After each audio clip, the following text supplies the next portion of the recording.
السلام علیکم ورحمۃ اللہ وبرکاتہ۔ امید ہے کہ آپ لوگ خیر و عافیت کے ساتھ ہوں گے۔ اب تمام لوگوں کا میرے یوٹیوب چینل میں استقبال ہے، خیر مقدم ہے۔ میں محمد وسیم اختر حنفی آج میں پھر لے کر حاضر ہوا ہوں کلاس 12 کہکشاں حصہ 2 چیپٹر نمبر 10۔ یہ چیپٹر سلام بن رزاق کا ہے۔ آج ہم لوگ اس چیپٹر کو آف لائن کی طرح آن لائن میں پڑھیں گے اور ساتھ ساتھ اس چیپٹر کے جو مختصر ترین سوالات اور مختصر سوالات ہیں اس کے جوابات کو بھی دیکھیں گے اور آنے والے اگزام کی تیاری کریں گے۔ تو آئیے بغیر کسی تاخیر کے اس کی شروعات کرتے ہیں۔ بس آپ سے اتنی گزارش ہے کہ جو لوگ ہمارے چینل پر نئے جڑے ہیں وہ ہمارے چینل کو ضرور سبسکرائب کریں اور اپنے دوستوں تک اس ویڈیو کو زیادہ سے زیادہ شیئر بھی کریں۔ جی دیکھیں، سلام بن رزاق۔ سلام بن رزاق مہاراشٹر کے پنویل میں 15 نومبر 1941 عیسوی کو پیدا ہوئے۔ کب پیدا ہوئے؟ مہاراشٹر میں 15 نومبر 1941 عیسوی کو۔ گاؤں کا نام، جگہ کا نام کیا؟ پنویل، اور اسٹیٹ کا نام ہے مہاراشٹر۔ ان کی تعلیم ڈپلومہ ان ایجوکیشن کی ہے۔ جن کی تعلیم؟ سلام بن رزاق کی تعلیم۔ اور بمبئی میونسپل کارپوریشن کے اسکولوں سے 35 برس تک استاد کی حیثیت سے متعلق ہونے کے بعد 1999 میں وہ سبکدوش ہوئے، ہے نا؟ کون؟ سلام بن رزاق۔ سلام بن رزاق فی الوقت ممبئی میں مقیم ہیں۔ یہ پہلے کتاب چھپی ہے، اس لیے پہلے کی باتیں لکھی ہوئی ہیں۔ نئی جو کتابیں چھپی ہے اس کے اندر یہ جملہ نہیں ہوگا، اس کے یہاں پر کوئی اور چیز لکھا ہوگا۔ اس کے بعد دیکھیں کیا ہے، 1964 عیسوی میں ان کا پہلا افسانہ شائع ہوا، یعنی چھپا۔ ننگی دوپہر کا سپاہی، یہ کب چھپا؟ تو 1977 عیسوی میں۔ معبر 1987 عیسوی میں۔ شکستہ بتوں کے درمیان 2001 میں ان کے افسانوی مجموعہ، یعنی یہ سب چھپے جو کہ افسانوی مجموعہ ہے۔ ماہم کی کھاڑی، شری پاد شنکر کول، ہٹکر کی کتابیں انہوں نے مراٹھی سے ترجمہ کی ہے نا۔ ہندی میں ان کے افسانوں کا مجموعہ کام دھینو 1988 عیسوی میں کیا ہوا؟ شائع ہوا۔ ہندی میں ان کے افسانوں کا مجموعہ جس کا نام ہے کام دھینو، یہ 1988 عیسوی میں شائع ہوا، یعنی چھپا۔ نیشنل بک ٹرسٹ نے ان کی مرتبہ مترجمہ کتاب اصلی ہندی کہانیاں 1995 میں شائع کی، یعنی چھاپی۔ نیشنل بک ٹرسٹ نے، یعنی کتاب چھاپنے کی جو گھر ہے، کتاب چھاپنے کا جو گھر ہے، وہاں سے نیشنل بک ٹرسٹ کی جانب سے ان کی مرتبہ یعنی کتاب جو ترتیب گئی اس کتاب کو، اور مترجمہ کتاب جن کتابوں کا انہوں نے ترجمہ کیا اس کو اصلی ہندی کہانیاں جس کا نام ہے وہ 1995 عیسوی میں شائع کی، یعنی چھاپی۔ اور 1998 میں انہیں ساہتیہ اکیڈمی کا ترجمہ ایوارڈ دیا گیا۔ کن کو؟ سلام بن رزاق کو۔ جی، مہاراشٹر، اتر پردیش، بہار اردو اکیڈمیوں نے انہیں متعدد انعام سے نوازا۔ ٹھیک ہے۔ 2004 میں شکستہ بتوں کے درمیان کتاب کے لیے انہیں ساہتیہ اکیڈمی انعام سے سرفراز کیا گیا، یعنی نوازا گیا۔ اس کے بعد دیکھیں،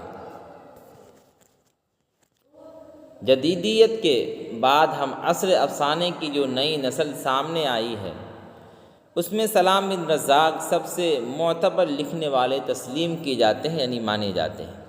انہوں نے جدیدیت کے بعد یعنی نئے زمانے کے اندر جو نئے افسانہ نگار آئے ہیں، ہم عصر افسانے نے جو نئی نسل ہمارے سامنے آئی ہے تو اس میں کیا نام ہے؟ سلام بن رزاق کا بھی نام ہے، اور یہ سب سے معتبر لکھنے والے تسلیم کیے جاتے ہیں۔ انہوں نے علامتی طرز اظہار میں صراحت کا طول شامل کر کے یہ راستہ دکھایا کہ ہمارے روایتی افسانے کا جادو ابھی ختم نہیں ہوا ہے اور نئے افسانوں میں ان کے لہو کو شامل کر لیا جائے تو بہتر نتائج برآمد ہو سکتے ہیں۔ نفسیاتی سطح پر اپنے کرداروں کے داخل میں اترنے کی بے پناہ صلاحیت سلام بن رزاق کے اندر کیا ہے؟ موجود ہے۔ ان کے اکثر و بیشتر کردار ہمارے آس پاس کی زندگی میں موجود ہے۔ کمزور اور مشکل حالات میں پھنسے انسانوں کے تئیں ان کا جھکاؤ ان کی عوام دوست فکر کا غماز ہے۔ ان کا افسانہ زیادہ تر جو افسانہ ہے وہ ہمارے زندگی کے اعتبار سے افسانہ لکھی گئی ہے۔ کمزور مشکل حالات میں جو انسان پھنسے ہیں ان کو کس طریقے سے اس مشکل اور پریشانی سے دور کیا جائے اور کس طریقے سے اس کے ذہن کو فری کیا جائے، اس کے اوپر بھی انہوں نے افسانہ لکھنے کا کام کیا ہے۔ اس کے بعد دیکھیں کیا ہے، اس کے بعد ہے سلام بن رزاق کے یہاں ایسے کرداروں پر اچھی خاصی توجہ ہے جن کے ساتھ قدرت یا حالات نے انصاف نہیں کیا۔ ان کے زندگی کا ہر سرا الجھ گیا ہے، وقت کے جبر سے وہ عجیب الخلقت ہو گئے ہیں، لیکن ان کے تئیں واضح انسانی برتاؤ کی سلام بن رزاق بھرپور وکالت کرتے ہیں۔ فسادات اور نئے سماجی اور مذہبی تناظر کا بھی انہوں نے اپنے افسانوں میں باضابطہ مطالعہ کیا ہے۔ یہ تو ان کی کتاب کی باتیں تھیں۔ اب اس چیپٹر کے جو مختصر ترین سوالات ہیں ہمیں اس کو دیکھنا ہے اور آنے والے ایگزام کی تیاری کرنی ہے۔ دیکھیں کیا کیا ہے سوال، مختصر ترین سوالات مع جوابات۔ سوال نمبر 1 ہے، سلام بن رزاق کو کس سال ساہتیہ اکیڈمی انعام سے نوازا گیا؟ 2004 میں انہیں ساہتیہ اکیڈمی انعام سے نوازا گیا۔ کن دو زبانوں کے ادب سے سلام بن رزاق کا ادبی تعلق ہے؟ تو ہندی اور مراٹھی زبان سے۔ کن دو زبانوں سے؟ ہندی اور مراٹھی زبانوں سے، یاد رکھنا ہے۔ سوال نمبر 3 ہے، سلام بن رزاق کے 3 افسانوں کے نام لکھیے۔ ان کے 3 افسانوں کا نام لکھنا ہے: ابراہیم سقا، ننگی دوپہر کا سپاہی اور شکستہ بتوں کے درمیان۔ یہ کتنے افسانے ہو گئے؟ 3 افسانے ہو گئے۔ اب دیکھیں کیا ہے، کردار اساس 4 افسانوں کے عنوانات اور ان کے لکھنے والوں کے نام لکھیے۔ دیکھیے نمبر 1 ہے لاجونتی، یہ راجندر سنگھ بیدی کا ہے۔ کالو بھنگی، یہ کرشن کن کا ہے؟ کرشن چندر کا ہوگا، کرشن چندر کا ہی ہے۔ اس کے بعد ہے 3 نمبر پہ ہے آپ کو پرومس، یہ جیلانی بانو کا ہے، اور ابراہیم سقا یہ سلام بن رزاق کا ہے۔ تو یہ سب آپ کے سامنے پیش کیے گئے۔ اب دیکھیں مختصر سوالات مع جوابات۔ جی دیکھیے سوال نمبر 1 ہے، ابراہیم سقا کی تعلیم کہاں تک ہوئی تھی؟ ان کی جو تعلیم ہے وہ کہاں تک تھی اس کو بتانا ہے۔ یہ دیکھیں، ابراہیم سقا دھورن گاؤں میں سبھی گاؤں والے کو پانی پلاتا تھا۔ افسانہ نگار کی پوسٹنگ حال میں ہی اسی گاؤں کے اسکول میں استاد کی حیثیت سے ہوئی تھی۔ جو افسانہ لکھنے والے ہیں ان کی پوسٹنگ حال ہی میں اسی گاؤں کے اسکول میں معلم کی حیثیت سے، استاد کی حیثیت سے ہوئی تھی۔ ان کے پاس بھی ابراہیم یعنی ابراہیم سقا، ٹھیک ہے، ابراہیم سقا پانی لے کر پہنچ گیا۔ سچ پوچھے تو ابراہیم سقا پورے گاؤں کا اکلوتا ساقی تھا، یعنی اکلوتا پانی پلانے والا تھا، اور شاعری کا ذوق بھی رکھتا تھا، یعنی شوق بھی رکھتا تھا۔ مگر تعلیم کے بارے میں دریافت کرنے پر یعنی پوچھنے پر اس نے بتایا کہ وہ 4تھا درجہ پاس ہے، یعنی 4 کلاس پاس ہے۔ اس کے بعد دیکھیں سوال نمبر 2 کیا ہے؟ سوال نمبر 2 ہے، ابراہیم کس سے محبت کرتا تھا؟ یعنی ابراہیم سقا کس سے محبت کرتا تھا؟ جی ابراہیم سقا بیدار خاں دلش مکھ کی بیٹی نہیں بلکہ دلش مکھ کی بہن سے محبت کرتا تھا۔ کس سے؟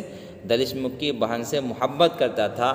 بیدار خاں دلش مکھ چونکہ سماج کا ایک دبنگ آدمی تھا، اور ابراہیم سقا ایک معمولی بھشتی تھا جو گھر گھر پانی بھرتا پھرتا تھا۔ ان کا کام تھا گھر گھر پانی پہنچانا، اس لیے وہ اپنے محبت کا اظہار نہیں کر سکتا کہ میں غریب آدمی اور یہ اس کا بھائی جو ایک دبنگ آدمی ہے سماج کا، میں کیسے اپنی محبت کا اظہار کروں؟ جی بیدار خاں دلشمکھ کی بہن بھی ابراہیم سقا سے اسی قدر پیار کرتی تھی، یعنی اس کی جو بہن تھی وہ بھی اس سے محبت کرتی تھی اور یہ بھی اس کی بہن سے محبت کرتا تھا، مگر وہ بھی بھائی کے ڈر سے خاموش تھی، باپ نہیں بلکہ بھائی کے ڈر سے خاموش تھی۔ جی اس کے بعد دیکھیں سوال نمبر 3 ہے، کیا ہے؟ اس افسانے میں کس گاؤں کا قصہ بیان کیا گیا ہے؟ اس افسانے میں دھورن گاؤں کا قصہ بیان کیا گیا ہے، جہاں افسانہ نگار ایک معلم کی حیثیت سے، یعنی ایک استاد کی حیثیت سے، ایک پڑھانے والے کی حیثیت سے پڑھاتے تھے، اور نوکری جوائن کرنے کے دوسرے ہی دن ان کی ملاقات ابراہیم سقا سے ہوتی ہے۔ دھورن گاؤں ایک دور افتادہ گاؤں تھا، یعنی دور بھی تھا، گرا پڑا گاؤں تھا، یعنی اس کے راستے یہ سب ٹھیک ٹھاک نہیں تھے، جہاں نہ بجلی تھی نہ نل کے پانی کا انتظام تھا، نہ راستے ٹھیک تھے، نہ بجلی تھی نہ نل کے پانی کا انتظام تھا، گویا کی پریشانی ہی پریشانی وہاں تھی۔ لوگ کنویں کا پانی پیتے تھے اور ناروں جیسی موذی مرض کے شکار ہو جاتے تھے، اور ابراہیم سقا کے والد صاحب جو وہ بھی ناروں کے شکار ہو گئے تھے۔ مختصر یہ کہ دورن ایک بہت ہی پسماندہ کیا تھا؟ پسماندہ گاؤں تھا۔ سوال نمبر 4 دیکھیں، عبدالرب اور عبداللہ بھینسا کون تھے؟ دونوں کون تھے بتانا۔ عبدالرب دھورن گاؤں کے اسکول کے ہیڈ ماسٹر تھے، اور عبداللہ بھینسا دیکھیے یہ اس وقت کی بات ہے جب افسانہ نگار انسپکٹر آف اسکول بن کر دھورن گاؤں گئے تھے، اور عبدالرب کے اسکول کا معائنہ کرنے کے بعد اسکول اب عبدالرب کے حسب خواہ رپورٹ تیار کیا تھا، یعنی ان کی جو خواہش تھی اس کے مطابق انہوں نے کیا کیا؟ عبدالرب کے اسکول کا معائنہ کرنے کے بعد رپورٹ تیار کر لیا۔ لیکن اس واقعے سے 25 سال پہلے جب افسانہ نگار خود دھورن گاؤں کے اسکول میں معاون معلم کی حیثیت سے وہاں تھے، تو اس زمانے میں دھورن گاؤں کے سرپنچ کا ایک لڑکا تھا جس کا نام عبداللہ بھینسا تھا۔ کیا نام تھا؟ عبداللہ بھینسا تھا۔ ٹھیک ہے، یاد رکھنا ہے۔ اس کے بعد ہے سوال نمبر 5 جو کہ آخری سوال ہے، کیا ہے اسے دیکھتے ہیں۔ افسانہ ابراہیم سقا کے خالق کون ہیں؟ اب افسانہ جو ابراہیم سقا ہے اس کو لکھنے والے کون ہیں، اور یہ کس مجموعے سے اخذ کیا گیا ہے یعنی لیا گیا ہے؟ افسانہ ابراہیم سقا کے خالق سلام بن رزاق ہیں۔ سلام بن رزاق مہاراشٹر صوبہ کے رہنے والے ہیں، یعنی مہاراشٹر اسٹیٹ کے رہنے والے ہیں، اور یہ کہانی وحی کے سماجی پس منظر میں ہے۔ یہ افسانہ سلام بن رزاق کے افسانوی مجموعہ شکستہ بتوں کے درمیان سے ماخوذ ہے، یعنی لیا گیا ہے۔ یہ سماج کے کمزور طبقے سے تعلق رکھنے والے لوگوں کی کہانی ہے، جو سماج کے کمزور طبقے کے لوگ ہیں ان سے متعلق یہ کیا ہے؟ کہانی ہے۔ ٹھیک ہے، آج کے لیے اتنا ہی۔ اگر آپ کو ہماری ویڈیو پسند آتی ہے تو آپ لائک کریں، اور جو لوگ ہمارے چینل پر نئے جڑے ہیں وہ ہمارے چینل کو ضرور سبسکرائب کریں، اور اپنے دوستوں تک اس ویڈیو کو زیادہ سے زیادہ شیئر کریں، اور جن لوگوں کو فری میں PDF چاہیے وہ ہمارے اس نمبر پر کال کریں، انہیں فری میں PDF بھی دیا جائے گا۔ فقط والسلام۔